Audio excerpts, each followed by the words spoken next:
平凡职业造就世界最强，原作是咋完结的？首先，该作其实是由白米良老师于2013年的时候以 Choniski 的笔名在成为小说家吧的网站上连载的小说作品。该作在2015年的时候，网络版的正片故事就已经正式完结了，但由于该作当时的人气非常高，17年的时候甚至达到了2亿5千万次的阅读量，所以实际上到现在这个网络版小说还在连载番外故事。而本作早就在2015年的时候就被 Overlap 文库相中，进行了文库化出版，文库版已于2022年正式完结，全篇共出了13卷单行本，出了6卷番外故事。而这个 Overlap 文库公司实际上就是原 Media Factory 在2013年并入角川集团之后，部分前员工独立出来重新创立的新公司。像我们耳熟能详的灰与幻想的格林姆加尔、超自然9人组、骸骨骑士大人、现实主义勇者、异世界流浪美食家，以及这个季度的新番事与愿违的不死冒险者，原作都是这家公司出版的小说作品。而我们2019年与2022年看到的2季平直的 TV 动画版实际翻拍了小说的前6卷左右的内容，对应关系如视频所示。为了方便各位观众老爷们了解这是一个怎样的故事，所以老样子我按照我的理解整理了一个时间线进行叙述，总结不易，望喜欢的观众老爷们能够多多点赞支持一下。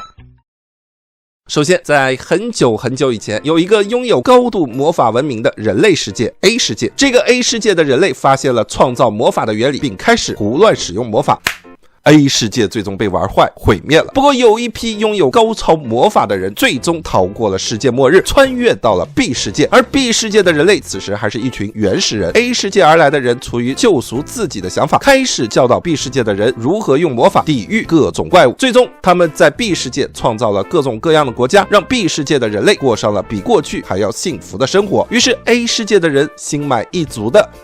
自杀了。因为 A 世界而来的人大部分都获得了永生的能力，但活得太久了，大部分人都觉得没意思，所以当他们觉得自己已经救赎完毕以后，就去死了。结果有一个从 A 世界而来的叫做艾希德的人，他就和别人不一样，他觉得看别人被毁灭的时候才是最爽的。所以当 A 世界的人自杀的只剩下艾希德一个人的时候，艾希德把 B 世界看成了自己的乐高玩具。艾希德当起了 B 世界的神，开始制造各种混乱，看着 B 世界的人自相残杀。虽然艾希德的灵魂用魔法已经达到了永生，但身体依旧是人类，所以过了上千年以后，艾希德的身体已经达到了极限，没办法离开神域自由活动。为此，艾希德想要一个新的容器来承载自己的灵魂，于是艾希德拿人和动物的基因搞起了繁殖，制造了龙人、吸血鬼和各种兽耳族的亚种人，希望能够慢慢的培育出让自己灵魂附体的完美身体。然后时间线来到了男主他们穿越到这里的500年前，这时候有一个叫奥斯卡的炼成师，他和刽子手一族的女儿魔法师密雷迪以及其他5个人一起反抗教会。他们本打算揭发神玩弄人类的真面目，并试图弑神让人们获救。功夫不负有心人，最终这7个人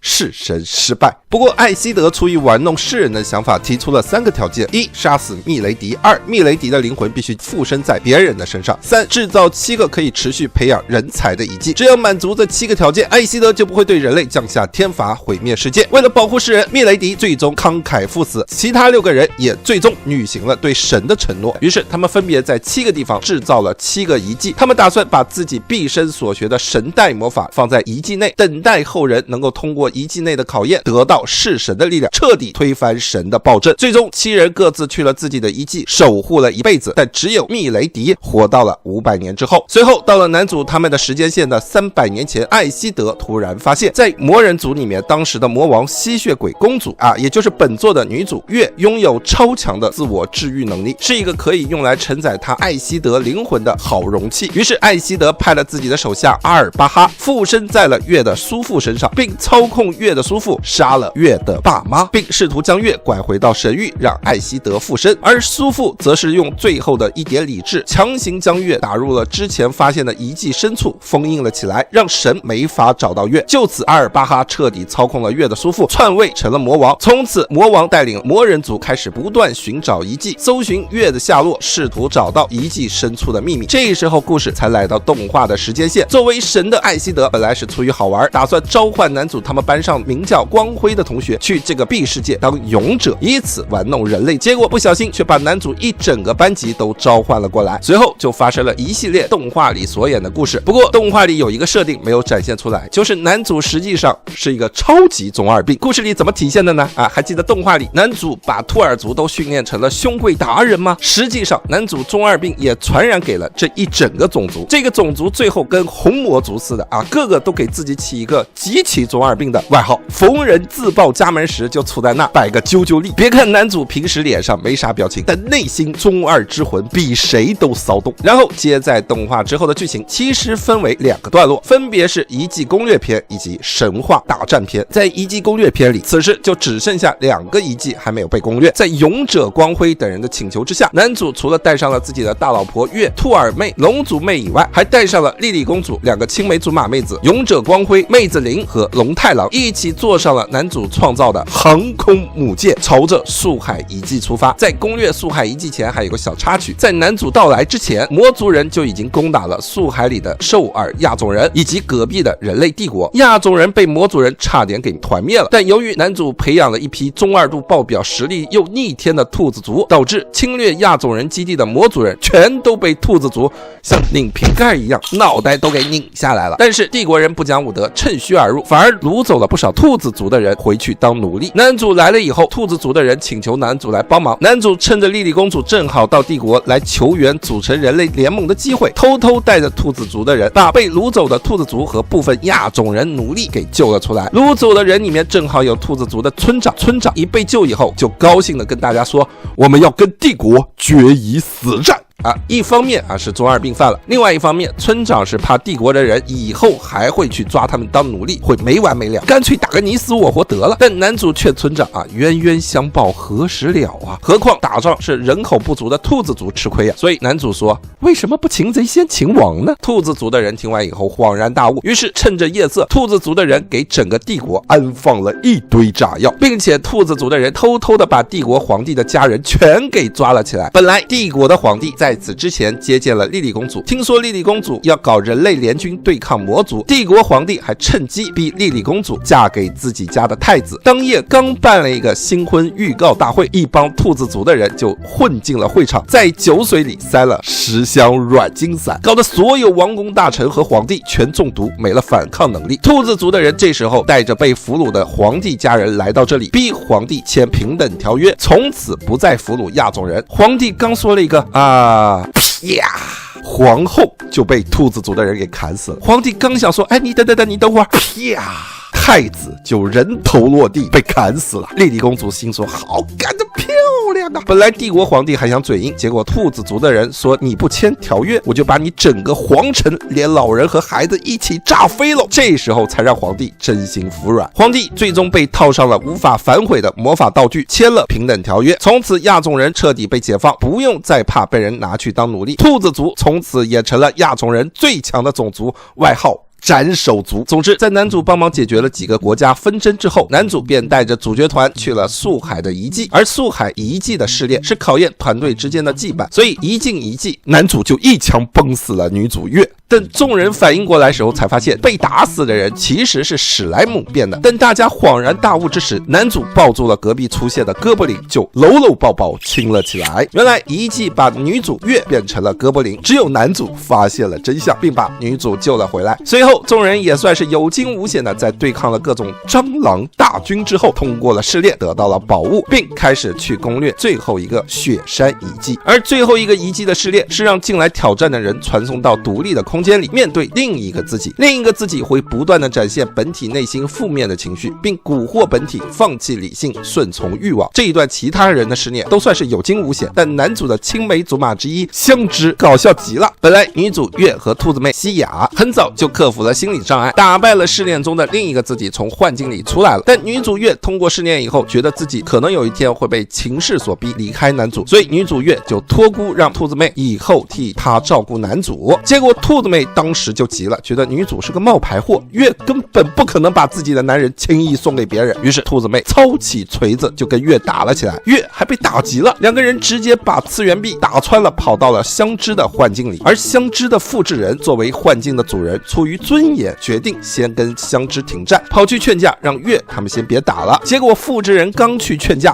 就被打了个半死，就剩一口气了。香织吓得赶忙跑过来给傅之仁释放了治疗魔法，叫傅之仁不要死。傅之仁感动坏了，说你不要治了，作为幻境守护者，死在这里才是我的使命。香织听完以后也是感动坏了，当时就一刀囊死了傅之仁。美其名曰本来想救你，是怕你死在别人的手里，试炼可能会判定他香织没通过考验。既然你没死，我补了你一刀，你死在了我的手里，那我应该通过试炼了吧。最后月和兔子妹见香织人都黑化了，也不敢继续胡闹了，赶忙停手劝香织，你不是透明人啦，哎呀，你是有作用的啦，别再自卑了。不过这一场试炼还让男主另一个青梅竹马小哪面对了自己的内心，使得小哪最后向男主告了白，成为了男主的后宫之一。但是勇者光辉没能通过试炼，再加之他喜欢的小哪成为了男主的 CP， 勇者光辉被幻境操控了精神，非要弄死男主不可。男主还跟一般的亚萨系主角不一样，见光辉要杀自己，男主当时就反击，差点把光辉给打死。是隔壁一起来的妹子林抱着男主往死里护着，才让光辉捡回了一条小命。不过男主也帮光辉打穿了幻影，最终通过了试炼，得到了第7个遗迹内的魔法。最后男主和女主共同获取了知识，得到了神奈魔法，并学会了创造魔法，但还需要熟练一段时间。所以男主打算带着众人回城以后，再想办法制造传送门，带大家回到日本。结果刚出遗迹就碰到了魔族大将带着500个神之使者守在门口。大将是作为魔王的传话人，想请男主他们去魔族领地走一趟。男主本来不愿意的，但得知男主的干女儿缪以及缪的妈妈都被抓去了魔族领地后，男主这才逼不得已和众人来到了魔王城。结果刚到这里，之前叛变的同学惠理立马窜了出来，用魔王提升的力量操控了光辉，跟男主他们打了起来。而女主月则是被突然杀出来的艾希德夺走了身体。艾希德也是废话不多说，夺得了身体以后，直接用神言就让男主他们动弹不得。眼见男主差点就要被杀的时候，女主用最后一点意识反抗了艾希德的控制。艾希德见状，打算先回神域，等3天后彻底控制了身体以后，就来这里灭了这个世界上所有反抗自己的人。惠理也趁机带着光辉跟魔族大将一起去了神域保护艾希德，但魔王可没打算放过男主，魔王留在了这里，并趁男主不能动，就是一顿魔法招呼，想杀了男主。但见男主有一堆神器杀不死，魔王就跑去把男主的干女儿揪了过来，威胁杀了女儿，让男主后悔再弄死男主。结果男主当时就失去了理智，能力暴走。男主体内的创造魔法自动创造了一个叫存在否定的能力，使得魔王体内的艾希德手下的灵魂直接就被这个魔法给消灭了。但男主疯了一样，决心要杀光魔族男女老幼，以此才能泄愤。好在干女儿缪挡在了男主的面前，最终阻止了男主滥杀无辜，让男主恢复了理智，昏了过去。等男主再醒来以后，在众多妹子的簇拥之下，男主做起了准备，要跟艾希德大决战，抢回大老婆月的身体。随后便来到了故事的最后篇章——神话大战篇。男主的性格也发生了改变，男主此时拜托了自己的同学们帮忙，去各个国家求援，一起组建联军，去攻打神域传送门，准备救回女主。很快，在众人的齐心协力之下，联军拖住了众多神之使者，让男主、兔妹、浓妹、小哪、龙太郎、灵闯到了神域里面。而中途，惠理操控着光辉，魔族大将操控着自己的白龙，跑来阻拦男主。于是，妹子灵负责对付自己的闺蜜惠理，龙太郎和小哪负责对付被洗了脑的光辉，兔子妹和浓妹负责对付魔族大将，让男主脱身，独自跑去找艾希德对战。灵在通过了各种遗迹的修炼之后，在得到了男主力量 buff 的加持后，使得他的能力变成了跟惠理差不多，变得能够操控别人。最终，灵策反了惠理的所有的死尸，把惠理打了个半死。光辉因为知道自己喜欢的小哪爱上了男主以后，死活不肯主动恢复理智。光辉带着一堆光龙跟小哪打了半天，最后小哪气急败坏，飞扑过来，一屁股坐在了光辉的胸前，拿拳头暴砸光辉的面门，这才让光辉认清男闺蜜的立场。光辉这总算是恢复了理智，而被打了个半死的惠理好不容易拖着残疾的身体飞过来，想找光辉帮忙，却见到了光辉竟然跟敌人有说有笑和解了，整的惠理整个人精神崩溃。最终惠理使用了自爆魔法，但最后也只有他一个人被炸死了，其他人都活了下来。而兔子妹和龙妹也是开了挂的，提高了几百倍的力量，硬是把被神加强过的魔族大将直接打死了。而男主这边在跑来找艾希德时，艾希德已经彻底操控了女主的身身体，并把身体变成了大人版的女主。艾希德一见到男主就立马用各种神力毁了男主的各种神器，但是男主早就做好了准备，假装用弑神魔法，实际是唤醒出了女主的意识，让女主重新夺回了身体的控制权。但艾希德被逼出体外以后，灵魂不灭，很难被打死。但在男主和女主共同努力之下，他俩挖出了男主的魔眼，做成了武器，创造出了超越弑神的魔法，最终消灭了艾希德。不过因祸得福的是男主在大决战中得到了女主的帮助，获得了跟女主差不多的自愈能力，从此男主不再残疾，头发也变回了黑色，异世界终于迎来了和平。男主的老师被捧为了新的神，成为了宗教的象征，而男主则带着同学、老师还有月、兔子妹、龙妹、干女儿缪的妈妈一起回到了日本。后来男主带着众后宫回家见了父母，男主的爸妈从儿子失踪1年半的难过状态，突然变成了逢人就催儿子有一堆老婆的状态。而女主月、莉莉公主、兔子妹、龙妹、干女儿缪的妈妈、青梅竹马小娜、香枝以及老师最后都嫁给了男主。而一直跟在老师身边的那个妹子小爱同学，虽然也喜欢男主，但最终没选择嫁给男主，而是做了男主的情人。外传里男主还穿越到过别的世界，还有一个情人 CP， 但在正片里并没有这个 CP 的故事。好了，以上就是大致的平凡职业造就世界最强的原作大致完结剧情。各位觉得这个故事怎么样呢？欢迎在评论区说说你的看法。你还想看哪部动漫的原作是咋完结的？本期视频点赞过5万，我就3天之内做出下期视频，望各位多多点赞，多多支持。